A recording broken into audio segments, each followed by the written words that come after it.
Bueno, arrancamos con la segunda parte del programa. Ahora suena Bill Evans, bajito. Like Someone in Love. Temazo. Después hay una playlist en el canal donde van a estar los temas de esta primera edición. El de Chet Baker y el de Bill Evans. Por si tienen ganas, porque una idea es, bueno, en cada edición a poner un par, 2 o 3 temitas y que se arme la playlist de cada edición para que si después lo quieren escuchar. Son recomendaciones humildes de alguien que le gusta la música, para que si quieren y no los conocen, indaguen por ahí, si los conocen lo disfruten de nuevo. Bueno, segunda parte de después de esto, y ahora llegó el turno de hablar de la Argentina. Y hablar de la Argentina es casi sinónimo de hablar del peronismo, así que vamos a hablar de Argentina y del peronismo. En particular lo que me interesa es saber a quiénes va a representar el peronismo. ¿Qué tiene que hacer el peronismo para lograr representar a los que siempre representó, a la clase trabajadora, en este primer cuarto, luego del transitado del primer cuarto del siglo XXI? ¿Cómo es esa clase trabajadora? Muy distinta de la del primer peronismo, ¿no? Tenemos más de 40% de trabajadores en la informalidad. Eso es un gran problema para cualquier país. El modelo de este gobierno es llevarnos a que la informalidad sea cada vez mayor. Ellos lo dicen medio solapadamente. Ahora está el tema de la reforma laboral, que supuestamente es para generar mayor empleo registrado, pero después te dicen, por otro lado, Bausili, yo lo he escuchado, el presidente del Banco Nación, el Banco Central, bueno, Bausili diciendo que el modelo es Perú, Paraguay, que tienen 70% de informalidad laboral. Entonces, ¿cómo es la cosa? O el modelo es Perú, 70% de informalidad laboral, o quieren hacer una reforma para que haya mayor registración. Contradicciones. La cuestión es que hay una clase trabajadora que el peronismo dejó de representar, que no está sindicalizada, que nunca conoció los beneficios que el peronismo logró con su lucha y que las luchas sociales han logrado, que nunca tuvo vacaciones pagas, que nunca tuvo aguinaldo, que nunca tuvo obra social, que siempre fue sobreexplotado, que, bueno, etc. A todo ese universo del trabajo, decirle que va a perder derecho por la reforma laboral es una pavada, porque nunca tuvieron esos derechos, no saben ni de qué se trata. Entonces se formó una suerte de, si querés, una aristocracia obrera, que es un trabajador de Volkswagen o un trabajador de Toyota, gana bien, está sindicalizado, tiene todos los derechos, entonces, pero es una minoría. Ese trabajador que tiene consumos de clase media, si querés, que puede acceder por ahí a una cuota de un crédito, que puede proyectar el futuro, que se puede ir de vacaciones, que tiene una obra social buena o se paga una prepaga, que manda a los hijos a la escuela privada, etc., es una minoría. La mayoría hoy son los chicos que trabajan con Rappi, la gente que hace Uber, los que tienen un emprendimiento de aplicación para tratar de generar un ingreso revendiendo cosas, etc. Bueno, ¿qué hay para ofrecerle a ese trabajador? Primero tenemos que identificar bien cuáles son las aspiraciones de ese trabajador, si realmente siente que tiene una carencia, cuál es esa carencia y qué se le puede ofrecer. Por ejemplo, les doy un ejemplo muy simple. Ayer leí una nota muy interesante en un post de Instagram que se llama Amil, que trabaja muchas cuestiones sobre políticas públicas, nuevos liderazgos, etc. Está muy bueno. Que decía, ¿qué pasa con la movilidad en la ciudad a partir de que hay tantos repartidores dando vuelta, ¿no? En moto, en bicicleta, etc., ¿no? ¿Qué pasa?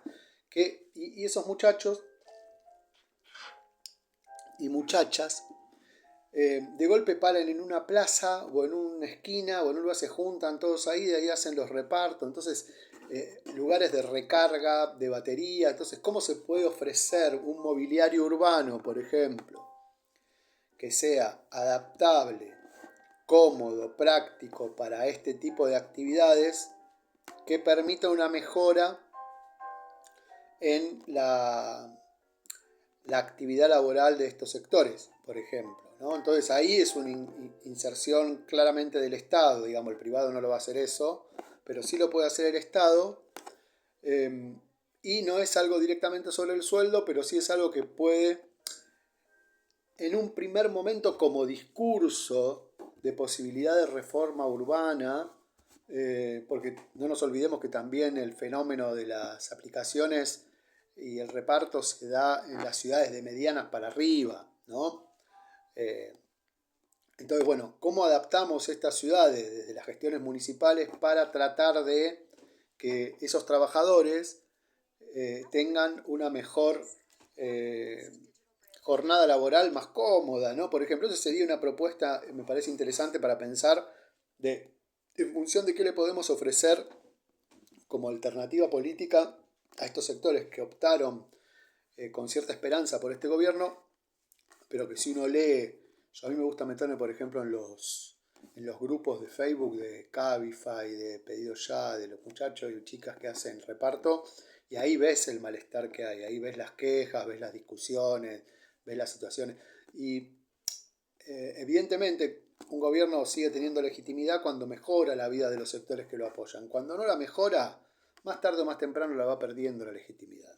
El peronismo dura 80 años, dentro de poco va a cumplir 100, dentro de 20 años va a cumplir 100, porque mejoró la vida de la gran mayoría de la gente. El kirchnerismo tuvo su correlato de duración un poco menor, ya está, digamos, en decadencia, en vías de terminar su etapa ya, prácticamente su etapa de poder ya terminó, quedó una etapa residual, pero quiero decir, lo que duró porque también supo mejorar en su momento la vida de grandes masas populares.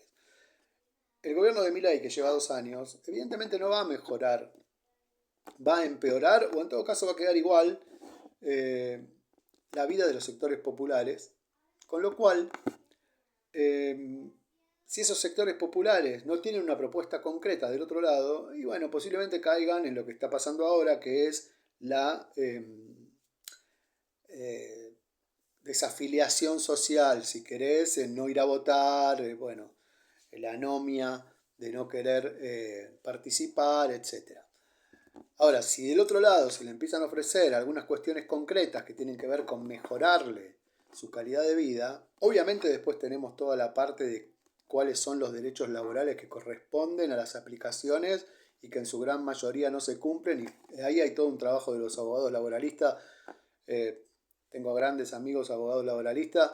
Vamos a hablar en algún programa posterior con alguno de ellos para que nos cuenten qué se está armando respecto de legislaciones laborales en relación a los trabajadores de aplicaciones. Me parece que ahí hay algo interesante para indagar. Por ahí los próximos domingos podemos tener una charla con algún compañero abogado laboralista que nos pueda ilustrar sobre cómo viene la mano ahí, porque ahí hay algo interesante. Pero independientemente de eso, que es estrictamente del derecho laboral, estoy pensando más en políticas que pueda adoptar gestiones municipales, ¿no? Por ejemplo, con esto de cómo rediseñamos, cómo hacemos un rediseño urbano para que esos trabajadores tengan un lugar más plácido para laburar, una forma más fácil de recargar, lugares que estén cómodos, que estén cuidados, que no sean inseguros, que estén buenos, para que puedan laburar mejor, por lo menos mientras dura esta precarización extrema que viven esos sectores, ¿no? Que igual muchos están, cuando uno lee, hay muchos que están conformes con el nivel de ingresos que tienen. Trabajan muchas horas, condiciones bastante precarias, pero sin embargo tienen un nivel de ingresos que tres salarios mínimos. O sea, 1.000.000 de pesos, 1.200.000. Digo, es un ingreso considerable teniendo en cuenta la situación de pauperización social y laboral actual, ¿no? O sea, no es poco. Entonces, digo, en los 90 recuerdo que hubo un cambio tecnológico, ¿no? Llegó el celular, se extendieron las computadoras y ese cambio tecnológico trajo aparejado también muchos cambios en el mercado laboral. Ahora también hay un cambio tecnológico que es, no apareció el celular, sino que se intensificó el uso de la tecnología, de las aplicaciones para todo, para los medios de pago, para los trámites, para las compras, para las ventas, para los servicios, para todo está mediado por el celular. Es un cambio tecnológico importante y además de la inteligencia artificial que no puede no influir sobre el mercado laboral. Y como el Estado siempre va detrás con las legislaciones, en general la ley siempre va detrás de los hechos, ¿no? Pasa algo y después se legisla. Bueno, tenemos que empezar a imaginar y observar mucho a a esos sectores sociales para saber dónde se les puede mejorar, dónde se puede hacer propuestas que le mejoren la vida. A mí siempre cuento lo mismo, a mí me dio mucha bronca que los postnet de cobro para la gente que trabaja en una feria, que tiene un negocio callejero, lo que sea, se lo haya dado Mercado Libre y no se lo haya dado el Estado, como pasó en Brasil con Prix. Entonces, eso no nos puede volver a pasar, no podemos volver a dormir. Tenemos que estar atentos a dónde está la tecnología concreta para poder ofrecer soluciones a aquellos sectores que hoy las están necesitando y que son sectores de trabajadores precarizados, trabajadores que no tienen una relación, supuestamente no tienen una relación empleado-empleador, pero que sufren todas las situaciones producto de la actividad laboral, ¿no? O sea, la cuestión de los seguros, la cuestión de los accidentes, la cuestión de qué pasa con los feriados, con las vacaciones. Digo, ahí hay un sector social al que claramente vamos a tener que representar los que pensamos desde el campo popular, del campo nacional, y que creo que el peronismo fue dejando de lado porque se centró siempre en el sujeto histórico por el cual tuvo razón de ser, que es el trabajador sindicalizado, ¿no? El sindicato es la columna vertebral de nuestro movimiento. Sin embargo, los sindicatos hoy representan a una masa pequeña de trabajadores. Entonces ahí tenemos un problema. Y después, por otro lado, lo que tenemos que pensar es las prácticas militantes. Y con esto voy a cerrar el programa de hoy, que va a ser un programa cortito, que insisto, me hubiera gustado hacerlo en vivo, no lo pude hacer. Voy a solucionar tema técnico para el domingo que viene y lo voy a hacer en vivo.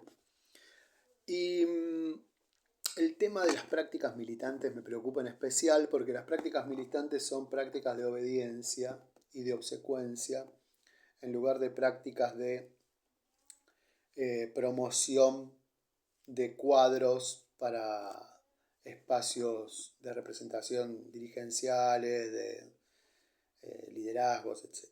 ¿Por qué? Porque en las estructuras de organizaciones políticas todos tienen su pequeño lugarcito de poder que, como es lógico, lo cuidan a uñas y dientes. Entonces cualquier militante que tiene un poquito de iniciativa y que levanta la cabeza y el perfil, enseguida por el que esté inmediatamente arriba en su escala vertical de mando, es visto como un peligro para su propio espacio de poder, con lo cual se lo va tratando de aplacar. Eso genera que los únicos cuadros que avancen en la estructura militante sean los cuadros más obedientes, obsecuentes y por eso también más mediocres, porque nadie que no que tenga iniciativa puede tener los niveles de obsecuencia que se requieren dentro de las estructuras partidarias, ¿no? Donde los referentes siempre van tratando de conservar su cuota de poder restringiendo información a los que son sus subordinados, por decirlo de alguna manera, no explicando las cosas, tabicando la llegada de los que están digamos, dentro de su responsabilidad, de los cuales son referentes, hacia los que están hacia arriba. Bueno, toda una serie de prácticas que se las trata de disfrazar de orgánicas y en realidad son producto del miedo y la mediocridad de los dirigentes, ¿sí? Entonces, ¿qué termina pasando? Que aquellos que terminan ocupando los cargos, muchas veces, lejos de ser los más capaces, los que tienen mejores ideas, los que tienen más iniciativa, son los más mediocres. Son los que no tienen iniciativa porque solo obedecen a su referente de arriba. Entonces nunca van a discutir nada, y si lo discuten lo hacen muy tímidamente porque tienen miedo de ser corridos, porque también se utiliza el poder de esa manera. No tienen ideas porque no les hace falta. ¿Para qué vas a tener ideas si vos solo tenés que obedecer y eso te permite escalar con el tiempo, pasar de comunero a candidato al legislador y hacer todo un caminito orgánico que te puede llevar 20 años? Y cuando llegás a tener algún espacio de poder, en realidad no lo tenés porque siempre dependés de otro, bueno, etc. Entonces eso Creo que en el peronismo, no solo en el peronismo, en el radicalismo también lo he visto, en distintas expresiones partidarias, en el PRO se vio también esa mezquindad y ese cuidar los pequeños espacios de poder por encima de un proyecto más grande, que es el proyecto de las ideas que uno defiende cuando está dentro de una estructura política, es lo que lleva a que haya una dirigencia muy mediocre. Donde, por ejemplo, voy a dar un ejemplo, supongamos en el peronismo kirchnerista, no voy a hablar de otro peronismo porque es otro tema, pero en el peronismo kirchnerista. ¿Quién piensa? Piensa Cristina. Los demás tienen un pensamiento subsidiario, si querés. Eso es el único que se anima dentro de ese esquema, que ahora está dentro de ese esquema, porque era la situación de crisis que existe, lo volvieron a meter adentro del esquema, o se volvió a meter adentro del esquema, Guillermo Moreno. Guillermo Moreno no tiene problema de cuestionar a Cristina, de cuestionar a Kicillof, de decir lo que él piensa, de decir, es un dirigente que tiene su propio partido, está más allá, y hoy está dentro de la estructura nuevamente de lo que es ese espacio del peronismo, pero tiene su propio armado político, entonces se permite decir lo que quiere y pensar y tener sus propias categorías de pensamiento, lo cual uno puede coincidir o no, pero está muy bien y es lo que se necesita de los dirigentes. Es lo que se necesita de los dirigentes. Moreno, sentate, hagan un debate público con Cristina y debatan la situación, o con Kicillof o con quien sea. Digo, me refiero a ese espacio en particular, pero vale para cualquier otro espacio. Lo que pasa es que el peronismo, que no es ese, está mucho más desarticulado. Recién ahora quizá tendría que empezar a articularse en función de algunos liderazgos que no respondan a Cristina, ¿no? Pero, digo, puede pasar lo mismo dentro de ese espacio también, ¿no? Si es que se articula. Entonces, esto que pasa es producto de la práctica militante que viene de abajo y que va pasando por todos los estadios de la militancia y de la práctica política hasta llegar a la situación donde el que piensa es uno solo y todos los demás obedecen en una suerte de obsecuencia generalizada. Bueno, eso hace que la mediocridad prime en los dirigentes políticos actuales de la Argentina, del peronismo, del macrismo, del radicalismo. Lo mismo pasa en La Libertad Avanza. Y bueno, vos fíjate que en La Libertad Avanza cualquiera que tuvo un contrapunto, pum, afuera, chao. Eso lo único que hace es debilitar. Lo mismo pasaba con el kirchnerismo. Ah, ¿no te gusta? Bueno, chao. Listo, haz lo que quieran, nosotros seguimos. No, no es así. Si no cambiamos esas prácticas que solo promueven al mediocre, al obsecuente, al obediente y nunca al creativo, al capaz, al rebelde, si vos no te podés rebelar contra tu propio referente político, vos te pensás que ese militante va a poder rebelarse contra los poderes fácticos, si ni siquiera tiene el coraje de ir contra su propio referente. Entonces terminemos con esas prácticas. Abramos los debates reales. Que el Partido Justicialista esté cerrado a las elecciones desde el año 88 es una locura. Me pongo mal. Me voy a tomar un mate porque me pongo mal. Y voy a cerrar con esto. Elecciones en el Partido Justicialista para ordenar el partido y además, a nivel del movimiento, establecimiento de un comando colegiado de conducción, donde esté el movimiento obrero organizado como columna vertebral, los representantes políticos, senadores y diputados, los gobernadores que van con el sello del Partido Justicialista o peronista, panperonismo, y referentes políticos de distintos sectores. Una mesa amplia donde nadie se crea más que nadie y se puedan establecer líneas concretas de acción. Si no podemos hacer eso en la situación extrema en la que estamos, va a ser muy difícil salir adelante. Así que bueno, dejo esto planteado para próximas charlas. Los invito el domingo que viene porque ya voy terminando. Y en la playlist del canal de YouTube van a tener los dos temitas que escuchamos hoy cuando arrancamos, el de Chet Baker y luego el de Bill Evans. Hoy tomando mate, porque está nublado, está fresquito, está lloviendo, pero cuando vaya viniendo el calorcito vamos a ir por un vermucito. Así que bueno, les agradezco mucho que hayan estado en este primer programa. Es muy importante para mí. Les mando un abrazo. Chao.